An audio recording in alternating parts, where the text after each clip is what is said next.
wabarakatuh.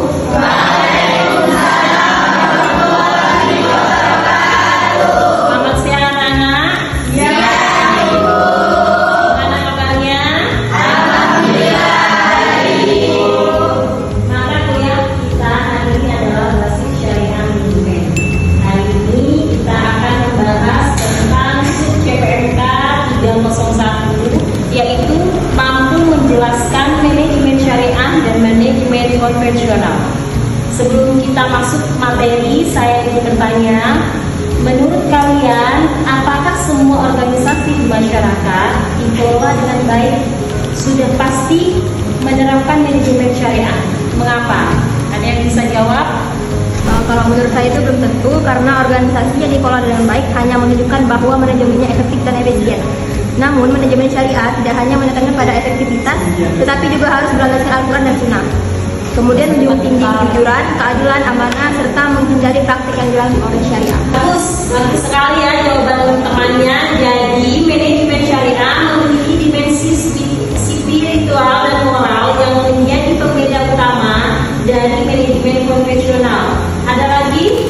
Ya. Menambahkan nama saya Selisa Sabila. Menurut saya iya, karena jika organisasi sudah tertib, disiplin, dan sukses, berarti itu sudah termasuk manajemen syariah. Terima kasih ya atas tanggapannya. Tanggapannya sangat menarik ya. Namun apakah perusahaan yang sangat disiplin tetapi menjalankan praktek riba, suap, atau ketidakadilan bisa disebut menerapkan manajemen syariah? Nah, disinilah letak perbedaannya. Ada lagi yang bisa punya pendapat lain? Saya Bu. Ya. Jadi menurut saya nih Bu, kan ada banyak sekali nih persamaan antara manajemen konvensional sama manajemen syariah.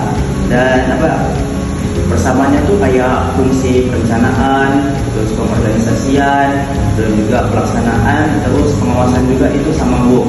Tapi ini juga ada perbedaannya Bu. Yang terletak perbedaannya itu ada di landasan nilainya, tujuan, juga batas syariat dalam proses manajemennya Bu. Mungkin itu sekian dari saya Bu.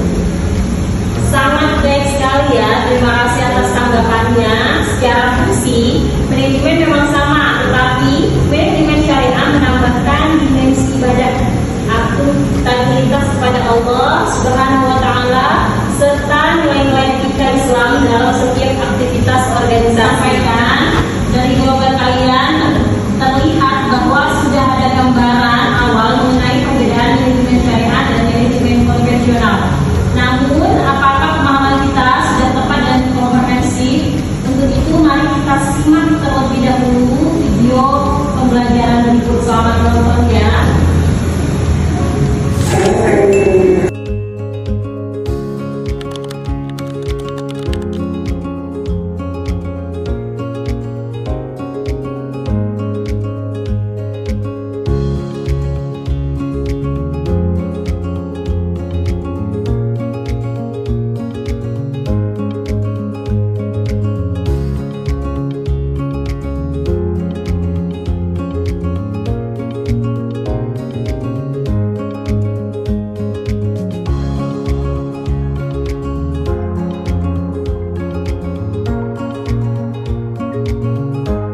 Baik, setelah kita menyimak video pembelajaran, sekarang saatnya kita mengaplikasikan konsep yang telah dipelajari ke dalam sebuah situasi nyata.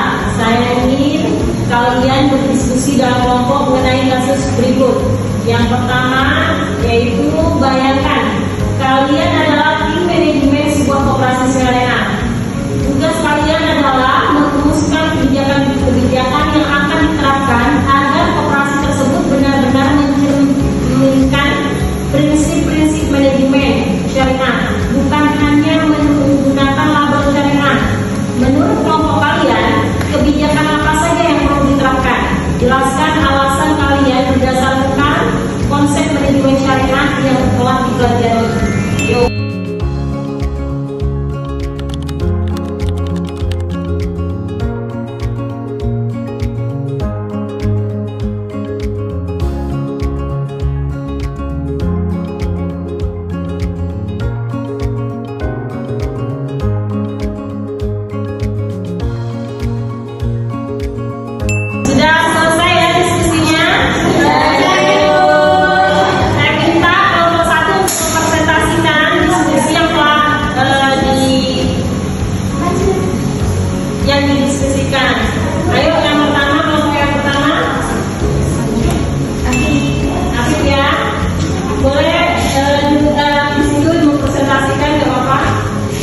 Baik, assalamualaikum warahmatullahi wabarakatuh.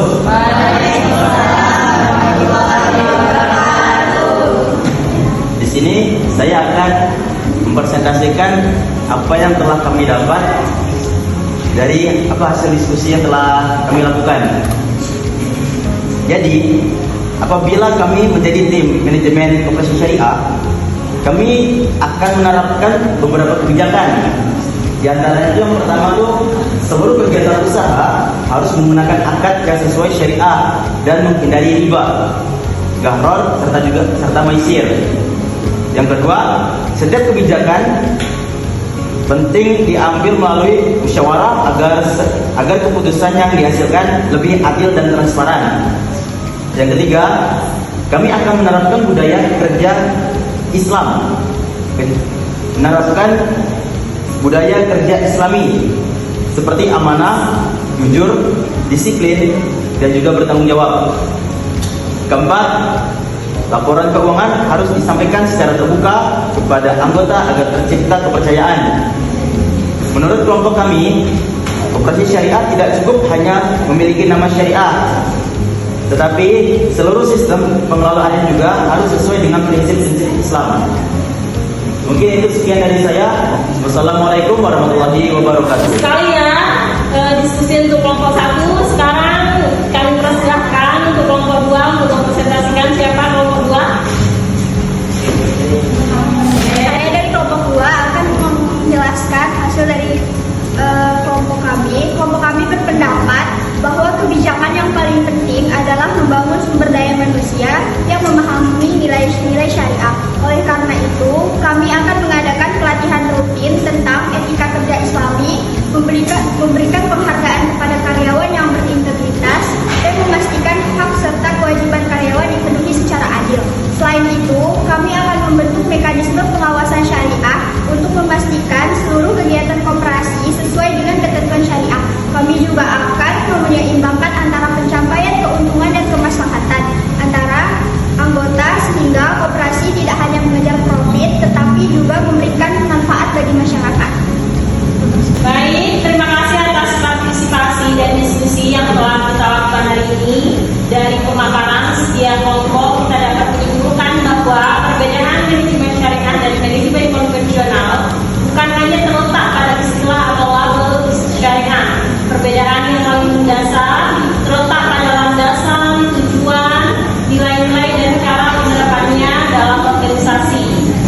Saya berharap setelah perkuliahan hari ini kalian tidak hanya mampu menjelaskan perbedaan manajemen syariah dan manajemen konvensional secara teoritis, tetapi juga mampu menganalisis penerapannya dalam berbagai organisasi dan memberikan solusi ketika menemukan praktek yang belum sesuai dengan prinsip-prinsip syariah. Sebagai calon sarjana dan praktisi ekonomi Islam, kalian kemampuan berpikir kritis dan menerapkan nilai-nilai syariah dalam kehidupan nyata merupakan kompetensi yang sangat penting. Kemudian, Ibu untuk pertemuan selanjutnya, Ibu mau memberikan tugas cari satu organisasi di sekitar kalian, entah itu koperasi, GMT, masjid, sekolah atau UMKM, lembaga-lembaga zakat atau organisasi kemasyarakat, lakukan observasi atau wawancara singkat, kemudian analisis apakah organisasi tersebut telah menerapkan prinsip-prinsip syariah. Baik, itu tugasnya, boleh dicatat ya. Ada pertanyaan? Tidak ada ya. Baik, jika tidak ada pertanyaan, kita akhiri perkuliahan kita hari ini. Terima kasih atas partisipasi aktif kalian. Semoga materi hari ini bermanfaat dan dapat menjadi bekal untuk pertemuan berikutnya. Kita tutup pertemuan kita dengan membaca hamdalah